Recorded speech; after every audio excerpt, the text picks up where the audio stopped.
Timothy రాసినటువంటి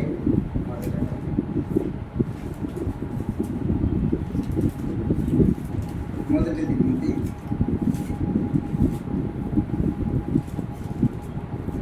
6వ అధ్యాయము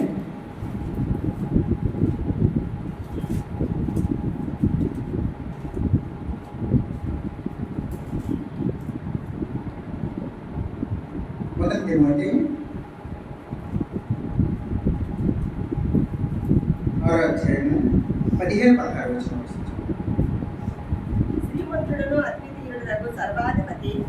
శ్రీమంతుడను అద్వితీయుడగు సర్వాధిపతి యుక్త కాలమందు ఆ ప్రత్యక్షతను కనుపరచును. ఆ సర్వాధిపతి రాజులకు రాజును ప్రభువులకు ప్రభువునై ఉన్నాడు. సమీపరాని తేజస్సులో ఆయన మాత్రమే వసించుచు అమరత్వం గలవాడై ఉన్నాడు. మనుషులో ఎవడునూ ఆయనను చూడలేడు, చూడలేదని ఎవడును చూడనేరడు. దానికి ముందు చూడలేదు, చూడనేరడు అని కూడా ఉంది. ఆయనను ఘనత శాశ్వతమైన ప్రభావమును కలిగి ఉండును గాక. ఆమె దేవుడు నడిపి విషయమే చిన్న ప్రార్థన చేసుకుంటాం. దేవా యేసయ్య పరిశుద్ధుడా, జీవముల తండ్రి, జీవాధిపతి, సర్వాధికారి, సర్వశక్తిమంతుడా నీకు వందనాలు. దేవా దేవా దేవా మేమంతా ఆరాధన సిద్ధపడండి. దేవా వాక్యం చూసుకోవడానికి మీకు చూపించండి. దేవా దేవా మీరు మా మధ్యలో ఉండండి, చివరి వరకు నడిపించండి. మీ యొక్క సింహాసనం భద్రపరచండి.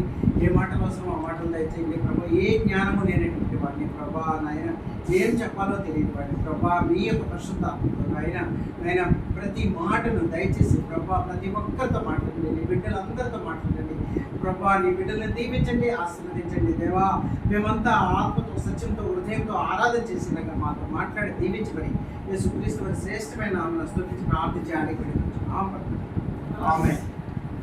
అయితే ఆరాధనలో దేవుడు ఏమై ఉన్నాడు, మనం ఏమై ఉన్నాము, మనం ఎందుకు ఆరాధన చేయాలి, ఆరాధన చేసేటప్పుడు ఎలా చేయాలో ఒకసారి చూసుకొని ఆరాధన చేద్దాం. ఇక్కడ మనం చూసుకున్నప్పుడు ఈ వాక్యంలో మనం చూసుకున్నప్పుడు 15వ వచనంలో చెప్తాడు, ఆయన సర్వాధిపతి రాజులకు రాజును ప్రభువులకు ప్రభునై ఉన్నాడు.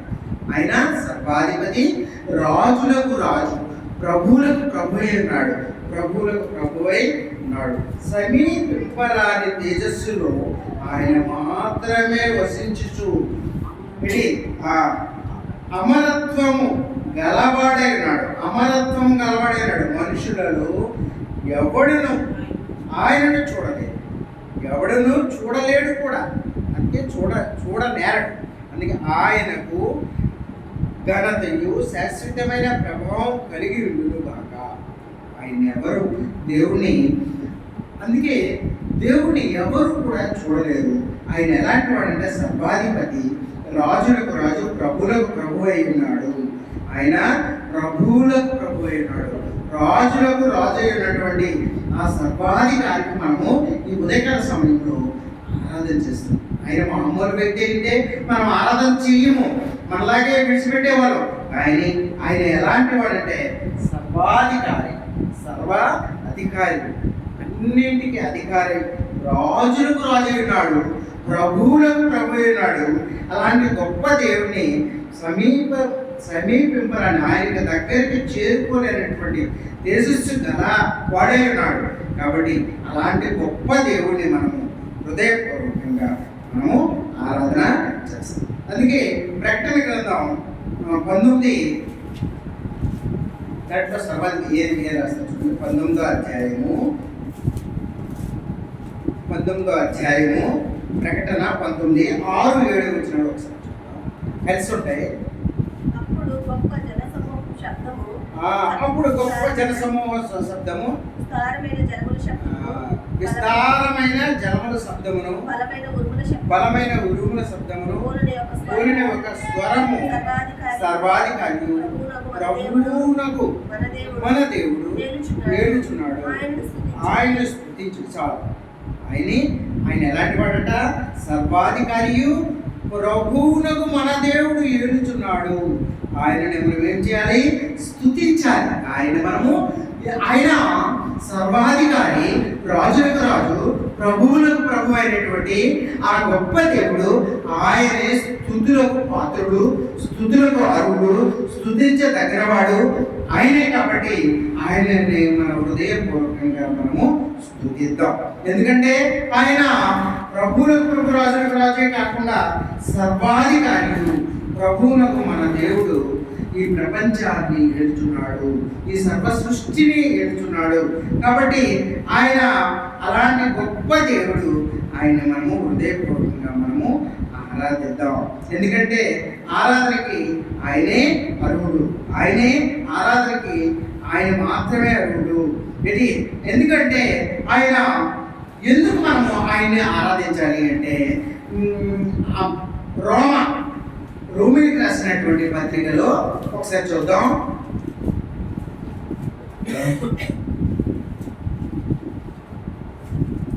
రోమిలికి రాసినటువంటి పత్రిక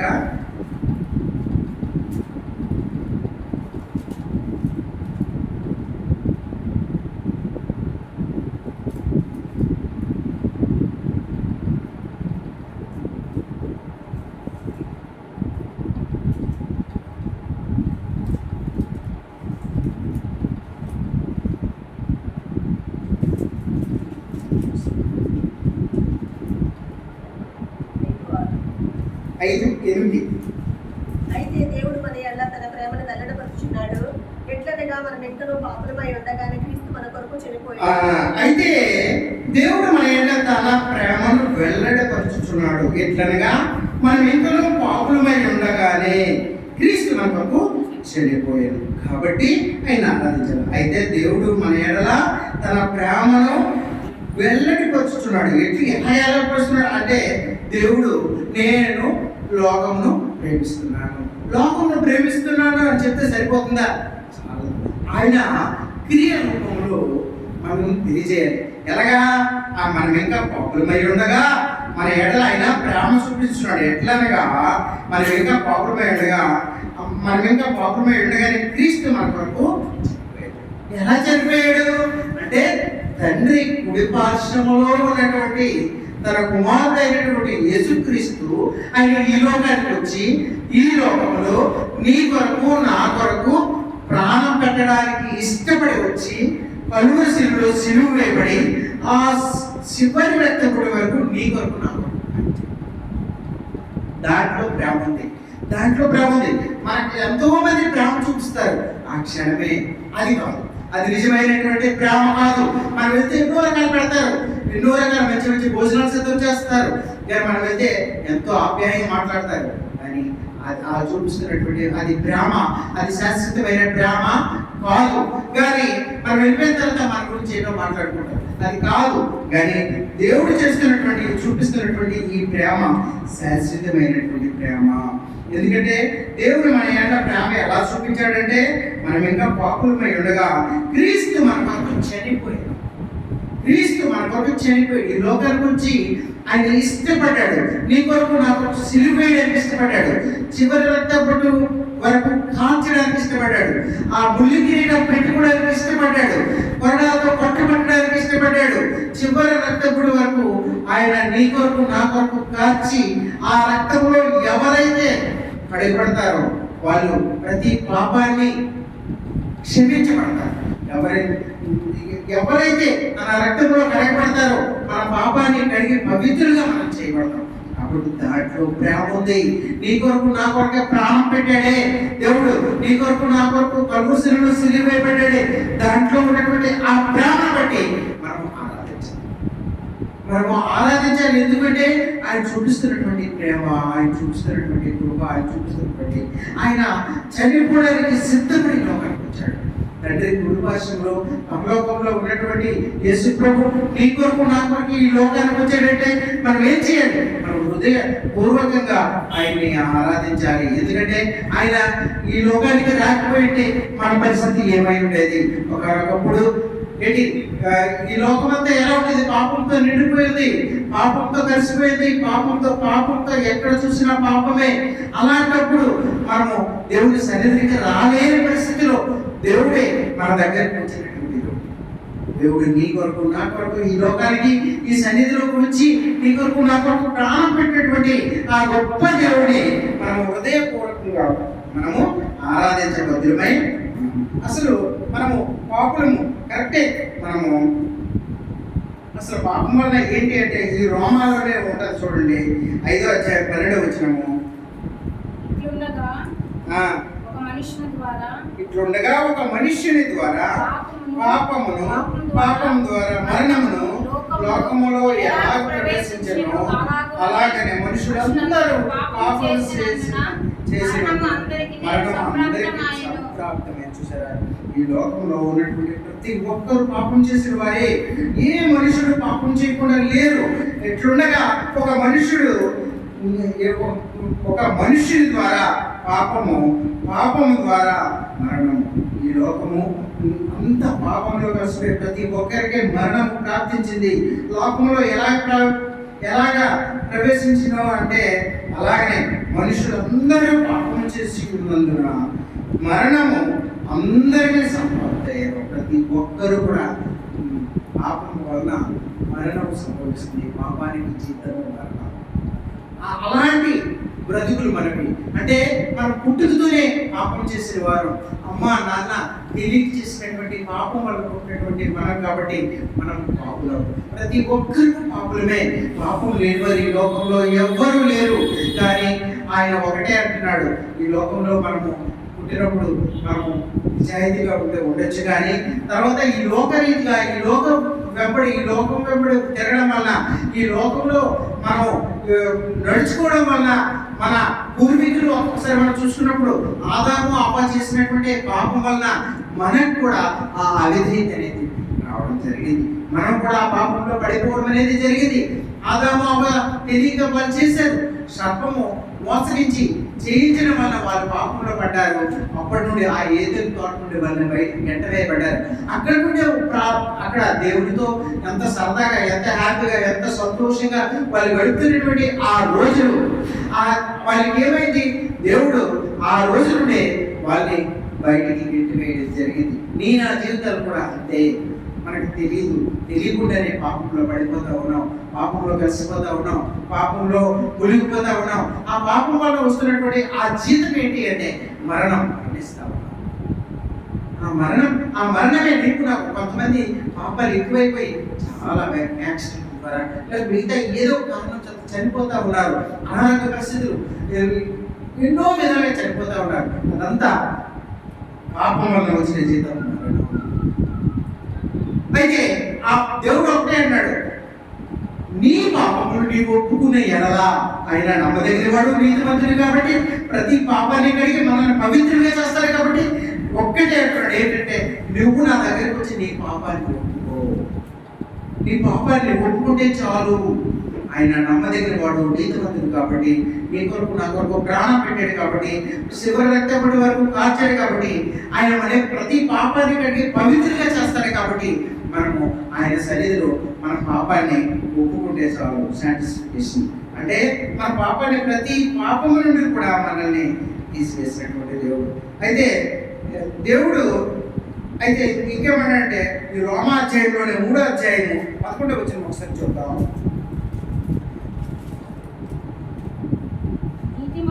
నీతిమంతుడు లేడు, ఒక్కడునూ లేడు, గ్రహించేవాడు ఎవడునూ లేడు, దేవుడు వెతికివాడునూ లేడు.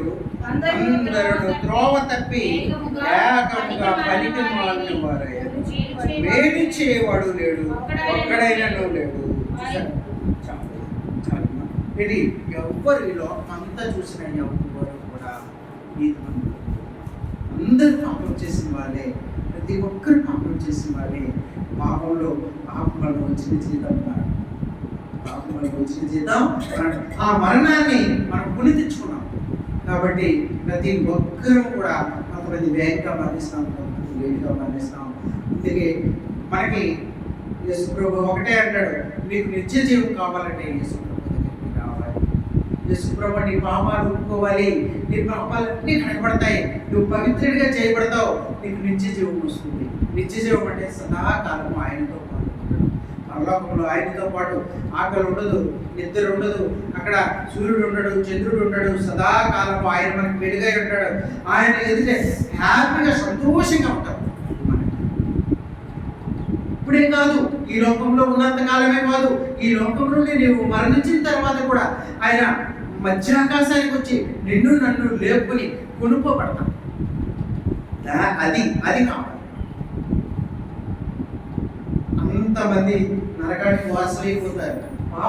పాపంలో నలిగి, పాపంలో మునిగి, పాపంలో తేలుతూ మరణిస్తూ ఆ నరకానికి వారసులైపోతున్నటువంటి వారిని ఆయన దగ్గరకు వచ్చి, ప్రభువా నాకు తెలియక నేను చేసిన ప్రతి పాపాన్ని నన్ను కడిగి పవిత్రుడిగా చేసినటువంటి దేవా, నన్ను జ్ఞాపకం చేసుకో, నా ప్రతి పాపాన్ని కడుగు.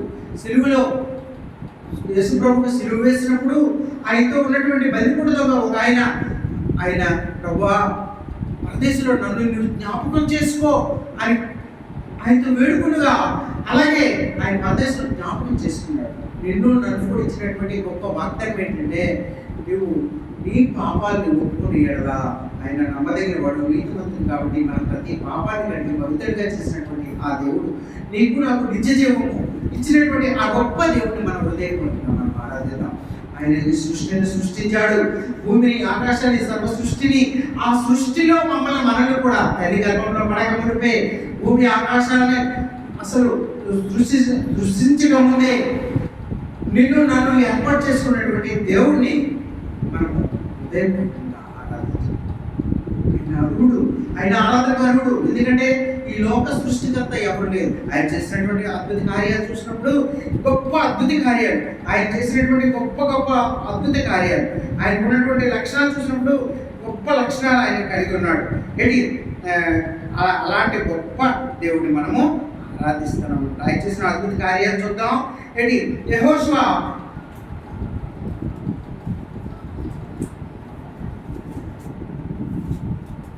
యెహోషువ 10వ అధ్యాయము 12వ వచనం ఒకసారి. యెహోషువ 10వ అధ్యాయం 12వ వచనం.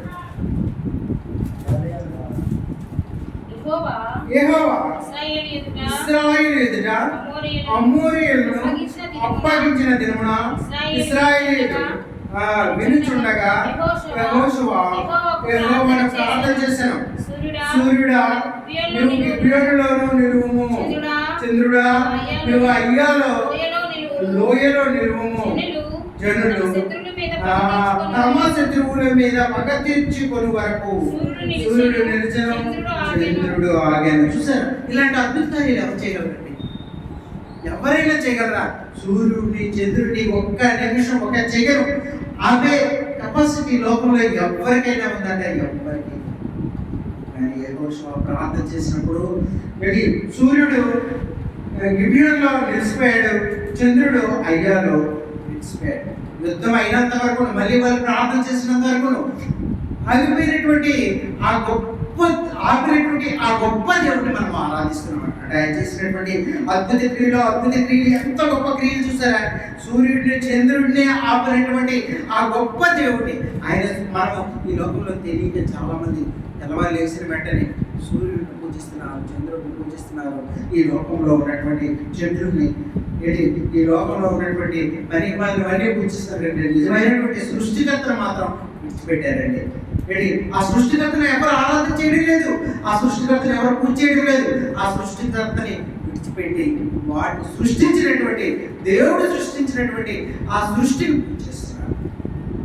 చూసారా ఇక్కడ ఎంత అద్భుతం అంటే, యెహోషువ ప్రార్థన చేసినప్పుడు యెహోవాకి తండ్రి అయినటువంటి దేవుడికి ప్రార్థన చేసినప్పుడు సూర్యుడిని నిలిచిపోయాడు, చంద్రుడిని నిలిచిపోయినట్టు చేసినటువంటి ఆ గొప్ప ప్రార్థన బట్టి దేవుడు చేసినటువంటి అద్భుత క్రియలు, అలాంటి అద్భుత క్రియలు మనము చెప్పవచ్చు. అలాంటి అద్భుతమైనటువంటి క్రియలు. ఇంకొక క్రియ చూద్దాం. యెషయా 38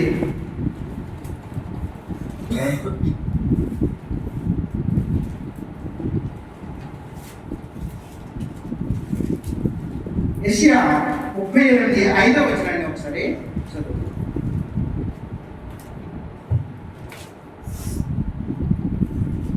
నీవు తిరిగి హిజ్కియా వద్దకు పోయి అతనితో ఇట్లనము, నీ మిత్రుడైన దావీదునకు దేవుడైన యెహోవా నీకు సెలవిచ్చినదేమనగా నీవు కన్నీళ్లు విడిచుట చూసి తిని నీ ప్రార్థన అంగీకరించి ఉన్నాను. ఇంకా 15 సంవత్సరముల ఆయుష్ను ఇచ్చేదాన్ని. మరియు ఈ పట్టణమును నేను కాపాడుచు నిన్ను ఈ పట్టణము అష్షూరు రాజు చేతిలో పడకుండా విడిపించేదను. చూసారా, ఇక్కడ హిజ్కియా వ్యాధితో బాధపడుతున్నాడు. మరణకాలం వచ్చింది, చనిపోతాడు అని వచ్చి ప్రవక్త చెప్పినప్పుడు ఎంతో బాధపడ్డాడు, చాలా బాధపడ్డాడు. ఏం చేయాలో తెలియదు. ఏంటి యెషయా అతని యొద్దకు వచ్చాడు. యెషయా అతని యొద్దకు వచ్చి హిజ్కియాతో చెప్తున్నాడు, అయ్యా నీకు మరణకాలం సంభవించి నువ్వు మరణిస్తావు అని సంభవించినప్పుడు హిజ్కియా ఎంతో ఏడ్చాడు, ఎంతో బాధపడ్డాడు. ప్రభువా, నేను నీతిమంతుడిని, నీ ఎళ్ళ భయభక్తులు కలిగిన వాడిని, నువ్వంటే నాకు ఇష్టం ప్రభువా అని గోడ వైపు తన మొహం తిప్పుకుని ఏడ్చుతూ దేవుని ప్రార్థిస్తూ మొరపెట్టుకున్నాడు. వెంటనే హిజ్కియా ఏం చేశాడంటే మళ్ళీ మాట్లాడుతూ ఈ యెషయాతో మాట్లాడి మళ్ళీ చెప్పు, నువ్వు వెళ్ళి చెప్పు హిజ్కియాకి 15 సంవత్సరాల ఆయుష్ పెంచాలని. అలాగే వెళ్ళి చెప్పినప్పుడు ఎంతో ఆనందించాడు. అంటే ఆయుష్ని ఇచ్చినటువంటి దేవుడు, ఆరోగ్యాన్ని ఇచ్చినటువంటి దేవుడు మన దేవుడు, సర్వశక్తివంతుడు ఆయన. ఈ లోకంలో ఎవ్వరికీ లేనటువంటి ఎంతో మంది చెప్పుకున్నారు, తనకు తానే రక్షించుకోలేనటువంటి వారిని కాకుండా నిజమైనటువంటి ఈ సృష్టికర్తను మనం ఆరాధిస్తున్నాం.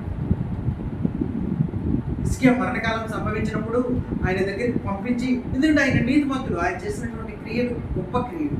ఆ నీతిమంతుడికి నువ్వు చనిపోవడానికి కాలం సంభవించింది కాబట్టి నీ దీపం నీ ఇల్లు చక్కబెట్టుకో అని యెషయా వచ్చి చెప్పినప్పుడు హిజ్కియా ఎంతో బాధపడి చివరికి ప్రార్థన చేసినప్పుడు దేవుడు మొరాలపించాడు. ఎంతోమంది దేవుడు చేసిన కార్యాలు అద్భుత కార్యాలు అనమాట. ఎలాంటి అద్భుత కార్యాలు అంటే అద్భుతమైనటువంటి అద్భుతకరుడు, ఆశ్చర్యకరుడు, అద్భుత క్రియలు చెప్పినటువంటి, అద్భుత క్రియలు చేసినటువంటి ఆ గొప్ప దేవుడిని మనము ఆరాధిస్తున్నాం.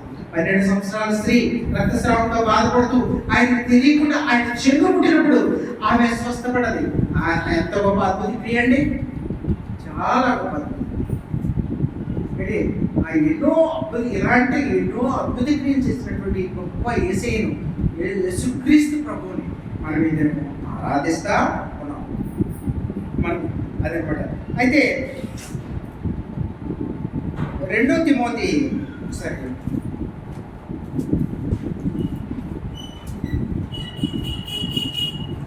2 తిమోతి 2:19 వచనం. అయినను 2 తిమోతి 2:19 వచనం. ఆయనను దేవుని యొక్క స్థిరమైన పునాది నిలకడగా ఉన్నది. ప్రభువు తన వారిని ఎరుగు అనున్నదియు ప్రభువు నామమును ఒప్పుకొను ప్రతి వాడును దుర్నీతి అనున్నదియు దానికి ముద్రగా ఉన్నది. అయితే ప్రభు నామమును ఎవరైతే ఒప్పుకుంటారో దేవుడు ఉన్నాడని, నా ప్రార్థన ఆలకిస్తాడని విశ్వాసంతో ఎవరైతే ఒప్పుకుంటారో వాళ్ళందరూ కూడా దుర్నీతి నుండి తిరుగుకోవాలి. మనం ఇంకా దుర్నీతిలో ఉండి పాపం చేస్తూ పాపం వెంబడి నడుస్తూ మనము దేవుని నామానికి ఒప్పుకున్న దానికి ప్రయోజనం అనేది మనం ఏం చేయాలంటే ప్రభు నామమును ఒప్పుకుని ప్రతి వాడును మనలో ఉన్నటువంటి అవిధేయత, మనలో ఉన్నటువంటి పాపము, మనలో ఉన్నటువంటి దుర్నీతిని ఒప్పుకోవాలి. మనం నీతిగా బ్రతకాలి, నిజాయితీగా బ్రతకాలి, విశ్వాసంతో బ్రతకాలి, నీతిమంతుడిగా బ్రతకాలి. నీతిమంతుడు ఆయన ఏ వేరును పొందక మానడు, ప్రతి వేరు. నీతిమంతుడు మన కీర్తనలో రాస్తా వచ్చాడు, నీతిమంతుడు ప్రతి వేరు, ప్రతి మేలు ఉంటారు. కాబట్టి మనం నీతిమంతులుగా ఉంటూ ఆయన దగ్గరికి మనం వచ్చాము, ఆయన మాట విన్నాము, ఆయన స్తుతిస్తున్నాము, ఆయన ఆరాధిస్తున్నాము, ఆయన మాటను అంగీకరించాము అంటే మనం అవిధేయత నుండి, మనం దుర్నీతి నుండి తెలుపుకోవాలి. తెలిపినప్పుడు ఆయన ఎలాంటి దేవుడు అంటే కీర్తన 139 ఒకసారి చూసుకుందాం.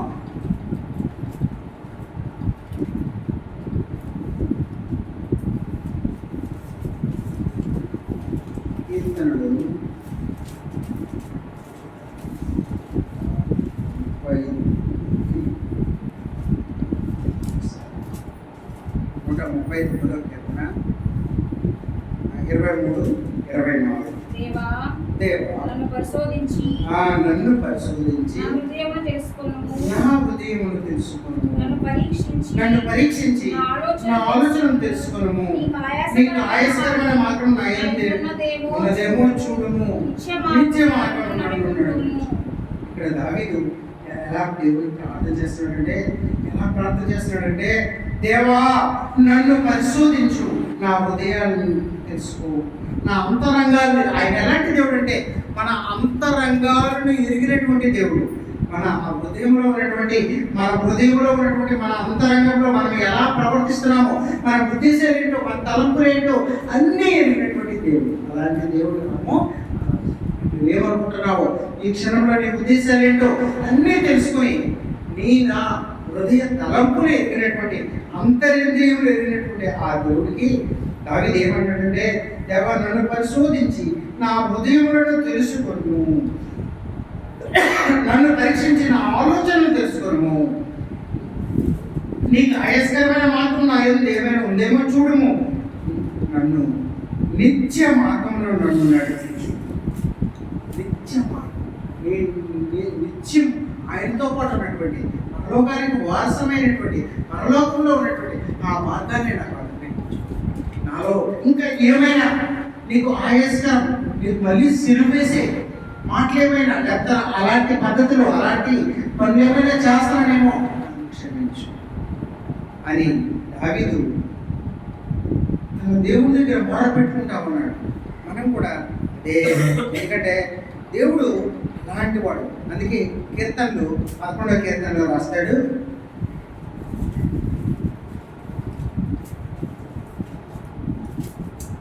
కీర్తన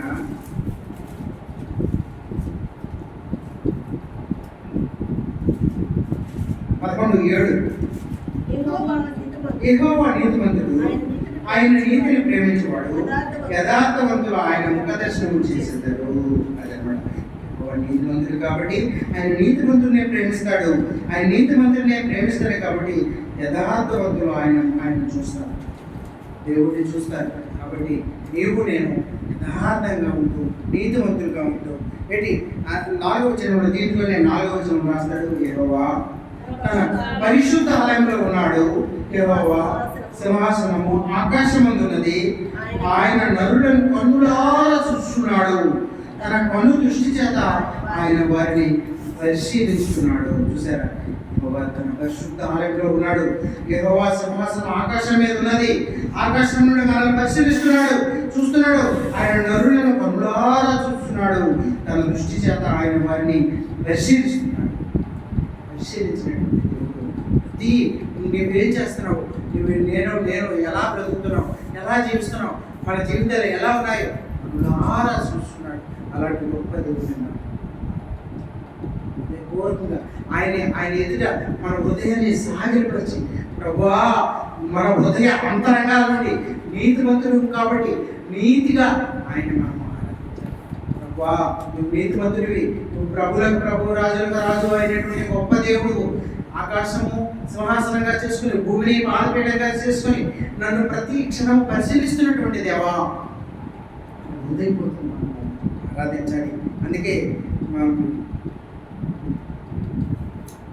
కీర్తనలు 18వ కీర్తనలో సరే 18వ కీర్తన చూసుకుని మనము ఆరాధనలోకి 18వ కీర్తన 23-24. దోషక్రియలు నేను చేయననుకుంటేనే ఆయన దృష్టికి నేను యథార్థవంతుడనైతిని, కావున యెహోవా నిర్దోషిగా ఉండుట చూసి తన దృష్టికి